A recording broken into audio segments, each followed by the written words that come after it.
What's at the boardwalk here? You a hobo? You're not sure if the lamppost is holding up the hobo or vice versa. Well, hey there. Pleased to meet you, Lee. I'm Dusty. Now, what's up, Dusty? Oh, nothing much. Just hanging around. I was gonna run a 3-con Monty down here on the boardwalk, but that didn't pan out. Why not? Well, there's a fellow already running a game down the way, and I prefer not to step on his toes. Just as a matter of professional courtesy, you see? I see. And also 'cause carnies get real scary about that kind of thing. I ain't looking to be murdered anytime soon. Any way I can help? Well, that's real kind of ya. I was thinking of looking for a different corner. Can you spare a nickel for a cup of joe to get my feet moving? Yeah, sure. Thanks, pal. You're a real good egg. Fortune teller's tent. You enter the dimly lit tent to see a teenage girl dressed as an old woman. She points to a sign on the wall that says tarot readings, 50 meat. Yo, what the fuck? That's so expensive. 50 meat is a little steep, isn't it? Could buy 7 and 64 gallons of gas for that much. She stares at you and points to the sign again. Yeah, fine. Teen takes your meat and begins. The first card reveals the past events that led you here. She pauses a moment for effect and draws a card. Oh my, it's the Horse of Forks. What does that mean? She stifles a laugh. This implies a piece of unfinished business in your history. I see. A storm. Doesn't sound familiar. Second card is about where you are in the present. She pauses for a moment for effect and draws a card. I think this one is the plain-speaking taxidermist. Okay, it's the plain-speaking taxidermist. What does it mean? She stares at you intently. That means you're having your fortune told. That's incredible. How do the cards know that? That's crazy. The last card tells the future. She draws a card, which she drops on the floor. She draws another card. The 4 of wrenches. What's the 4 wrenches represent? In the future, you will perform miscellaneous tasks for various individuals. Okay, I'm already doing that, but I'll keep an eye out. I got scammed. Tony Fiasco, hat photographer. As you enter, the photographer, who is busily adjusting a complicated-looking camera on a tripod, gestures to a nearby wastebasket without looking around. If it's more bills, there's my inbox. Hello? Huh? Oh, you ain't the jumping Jehoshaphat baby. Where you been all my life? Excuse me? That face. That's exactly the face I've been looking for. It's perfect. Thanks. I've grown rather attached to it myself. Hey, you're funny too, baby. I love you. You're incredible. Listen, do you know who I am? The sign on your roof said Tony Fiasco, hat photographer. That's right, baby. That's exactly right. And soon I'm gonna be the biggest hat photographer in the city. No, the country. No, the world. But there's something I need first. A face? A portfolio. And you know what I need before I got a portfolio? A face. Your face, baby.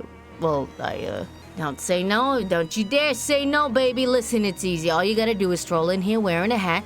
All I gotta do is take a photograph of that hat. And then we're both gonna be rich. Rich. Me and my portfolio, and you with the 30 me, I'm gonna pay you for every picture. Huh.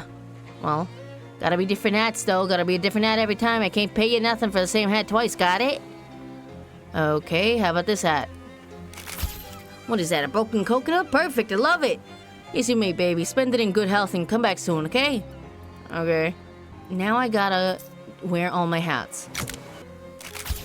What's that, a Kolawaz gas mask? Perfect, I love it. What is that, an uncursed fedora? Perfect, I love it. How'd you know it was cursed? Grouchy looking guy standing under the shade of this tiny building's eaves. He glares at you silently. Game of skills, test your everything. Step right up, test your strength and agility and your intellect. Everyone will get surprised. You there, friend, care to face a challenge of a lifetime, only 10 meat. What's the challenge? I like to start newcomers off with something relatively easy. All you have to do is guess my age, throw a dart to pop a balloon, and drive a nail into this board with one swing of a hammer.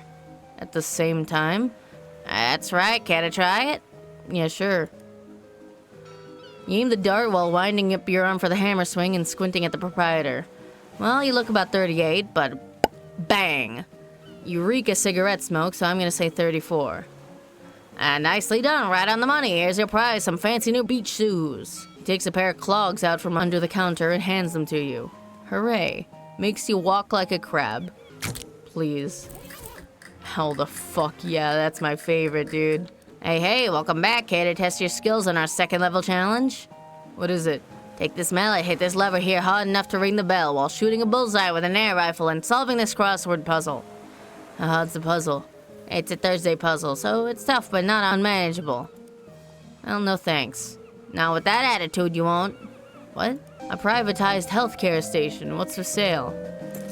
Oh, flute music is the best medicine.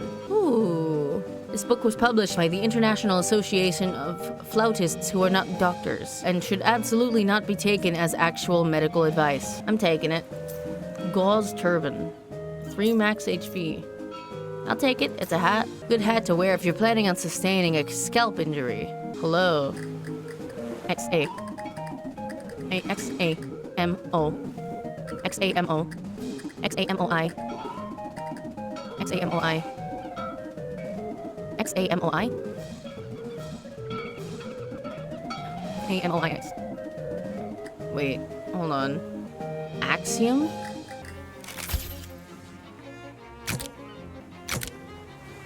You read the book, it's mostly quackery, but among the toots are nestled a few notes that ring true.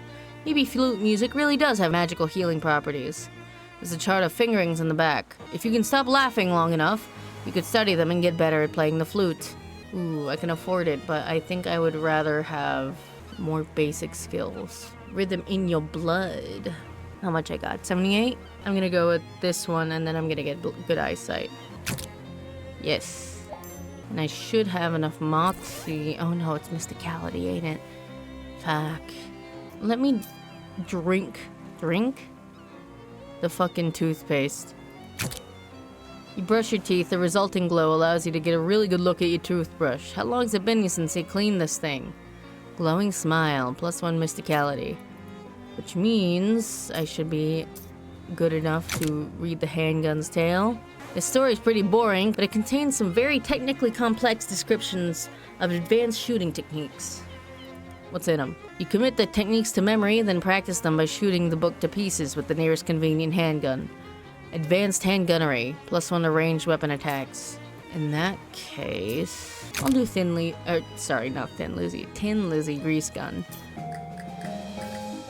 Oh, it's a long pier, but you don't want to take an even longer walk off of it. Fish? Yeah, of course. Fish everywhere, dude. What's this? You find an empty bag nearby that you can use to hold any fish you manage to reel in. Nice, you caught a greeble. You toss it in your fish sack. Fish in a sack. Just sell it. Nasty goo. Ew. What have they been throwing in the water here? Crusty ring. A Pennsylvania turnpike. Another fish in a sack. Slum munchkin. A pinkberry mulchin. A barn trout. What the fuck? Is this just infinite money? Alaskan fever dream. Whirling derfish. Oh, I've caught everything that was here. Fish in a sack. Here, take that. Uncrust the crusty ring. A flute rod ring. Soothing flute will heal 2 additional HP each round. Wow! I think I'll keep the damaged one though, because that seems puggies. Oh, let's go to Dirch's house. Oh, nothing happens on the way? That's crazy. What are these symbols? Stinky. This rock is steaming. Comfort it. You reassure the rock that everything's gonna be okay, and it sloughs off some of its rage. Phlogistic resin. Of all the debunked theories about how fire works, this one is the one we've all agreed to pretend is true. Ooh. 111082. Got it. Okay. I'll check that out in the news station. Why do all the rocks in his yard have creepy glyphs painted on them? Weird. Hello? Congratulations, you've won a sweepstakes. Bad chance, never won nothing, didn't. Hello? Didn't enter no sweepstakes, no how. Spam. I'm the milk delivery person. Got your milk? I ain't drink that fat water. Get lost. I'm from the Municipal Census Bureau. There's nobody here but me and these 4 urns. Urns? 5 urns. Go away. I'm selling these fine leather jackets. Don't want any. Buzz off. Well, I guess I'll come back later. Well, take me back to Plunkett. You notice a strangely discolored patch of curb next to a sewer gate. The concrete appears to have absorbed a significant quantity of magical sewer energy.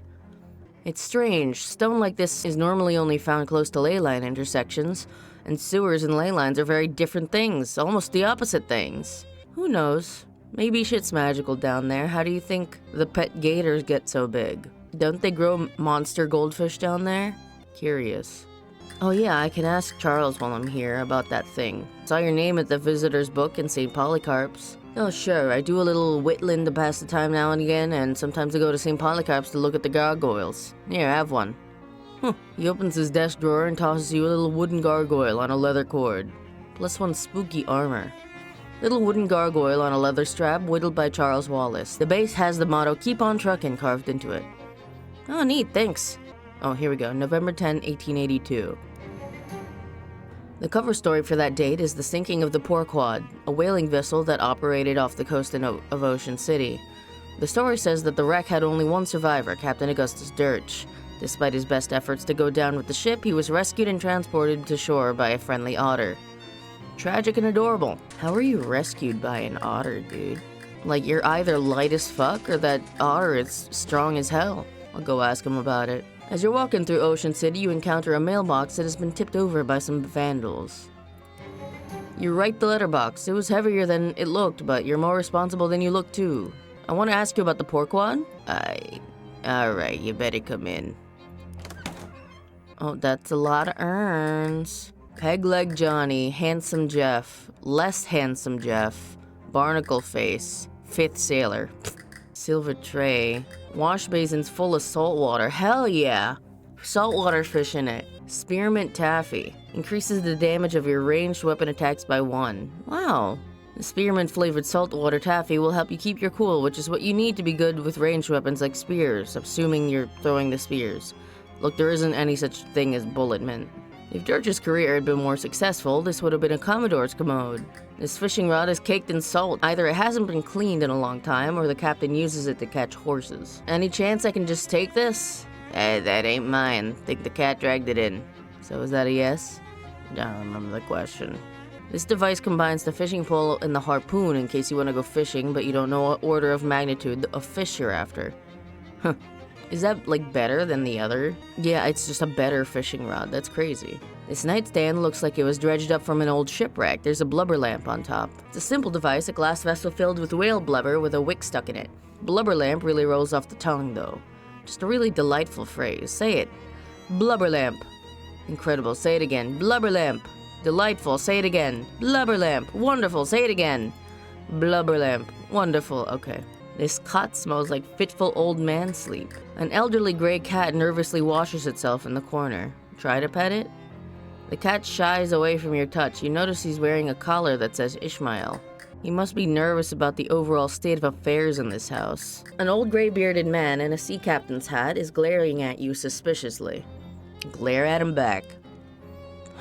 What do you want? Well, I'm from the Ocean City Watchful Eye. You know the newspaper? I don't trust newspapers, nor newspaper reporters either. Well, nor otters. Fortunately, I'm only one of those 3 things. Can I ask you about the Porquad? Ain't nothing to say. Storm blew up unexpected. We hit a funny rock. All hands lost. That was decades ago. Why you bothering me now? Well, it's a slow news day. What was funny about the rock? You ever see a 30-foot black basalt obelisk sticking straight up out of the ocean? Can't say I have. I'd love to see it, though. I'd like to psychoanalyze it. Me neither, and I'd been sailing that route for years. So I guess when you'd said funny, you didn't mean in a ha-ha way. What's with the rocks in your front yard? I ain't know nothing about those, except for the date marker I put. Did they just come with the house? A new one pops up every once in a while. What's that got to do with anything? Well, nothing, I guess. That's weird. How many men were in your crew? There was Peg-leg, Handsome Jeff, and Less Handsome Jeff, and Old Barnacle Face. He looks askance at the row of urns. And, the other one. So 5. What was the 5th sailor's name? I ain't recall. He was new, just signed on afore that last voyage. Didn't talk much. Eerie fella, to be honest. Eerie? Spooky. That's all I gotta say about him. You got a lot of urns? Cruise bodies washed ashore after a time. Didn't figure they'd want a sea burial after what happened. So I had him cremated. Well, except? The fifth fellow were never found. I ain't recall how that urn got here. He was a member of the crew right and proper though, so he got as much a right to be here as any of them. Did you ever visit that little cathedral? Huh? Sure, used to go and pay my respects once in a while. Back before my knees started acting up. I got plenty urns to talk to right here though. Huh. You talked to them? You talked to them? Ishmael, this guy's fucking crazy. You gotta get out of here. Yep, we shoot the breeze, relive old glories and such. You say that like they talk back. They do, and I can see from your face that you don't believe me, so you can ask him yourself, landlubber. I guess I'll have to chat with your urns? He's making me crazy now. Fine, but if you got any more questions for me, ask him now. I'm tired of all this chit-chat. I'm done, thanks. Oh, he's sleeping. Hey, Peg-Leg Johnny. Hello? Anybody there? You look around to make sure the captain's asleep, then mutter gruffly to the urn. Yeah, there, Johnny. You can speak freely now, sailor. I got rid of that no-good landlubber. A muffled, youthful-sounding voice replies, Yeah, Captain. What do you want anyhow? Nothing of import. Your basic landlubber prattle, trying to sell newspapers and like that. Pay it no, never mind. Alright, Captain. So, how are things? Oh, no problems, Captain. Everything's shipshape. Haha. Always happy to chew the sea biscuit with you, though. Let's reminisce. Great. I love hearing your stories of nautical adventure. Oh, instead of that, why don't you tell me how you got the name Peg-Leg Johnny? Well, it's because of my leg, right? Got a peg leg? Sure. How'd you get it? I got it because I lost the original leg? I assume so, yeah, but how? Wait, weren't you there when it happened? Time for my nap. Talk to you later. How you be doing there, handsome Jeff? Smooth sailing, Captain. You feel like talking over old times? Sure, why not? Right then. Which particular yawn from your past have you got on your mind? Oh, actually, let's talk about you. Me. The fella right next to you is less handsome Jeff, eh? So is this judgment of your relative's appearance literal, or is it more of an ironic reversal sort of deal? Well, you never... Wait a minute. Don't you remember what we actually look like? Oh, yes, of course I do. Gotta go by. Anything on your mind, Captain? Well, like what? Well, I don't know. Just if you wanted to wax nostalgic about old times or anything. Alright. Right, so, so... Oh, right, those old times, right? Sure. Right you are, Captain. Those old times we had together. Yeah, we sure did. Many of them. Yeah, anyway, I'm glad we had this talk. I'm starting to think that maybe less handsome Jeff just has a less handsome personality. Barnacle face. Everything going alright. Hey, Captain, nary a cloud in the sky. Good, great. Are you in a chatting mood? Sure, yar. Well, you know me, Captain, a man of few words and all, happy to listen though. Right, well, actually, I was wondering about your name there. Barnacle face. What about it? I was just wondering why. Of course I know why, but if you have any insight into... you've never actually said, that is, you've never asked before, so, I'd have got you already. Right, yeah, obviously I already... Anyway, if you're not comfortable discussing it, that's fine. Oh, okay, yeah, but yar. I am destroying this man's relationship to his urns. So, sailor, how goes it? I'd ask what's new, but, you're not a talkative one, are you, matey? Suppose you never were, come to that. So, well, as you were then. I could use some smokes, Captain. What? Smokes. Smokes as in cigarettes? Aye. What does an urn want with cigarettes? Well, alright then. Just leave them on the table like usual, please. Yar. I don't have any cigarettes. Oh, I can buy some. Wait. That's crazy. I can buy some at Plunkett. You barely have time to react as the ground shakes and shudders violently without warning, then bursts in a rain of earth as several large slimy tentacles force their way out of the ground, writhing and twisting and groping at their surroundings. Incidentally, the reaction you barely had time to make was, ah! Oh god. What the fuck are you? No, Dreamer! No, he's gone. Let's do Sacks of Violence. Squirt. Ooh. Ouch. Come on, please. Thank you.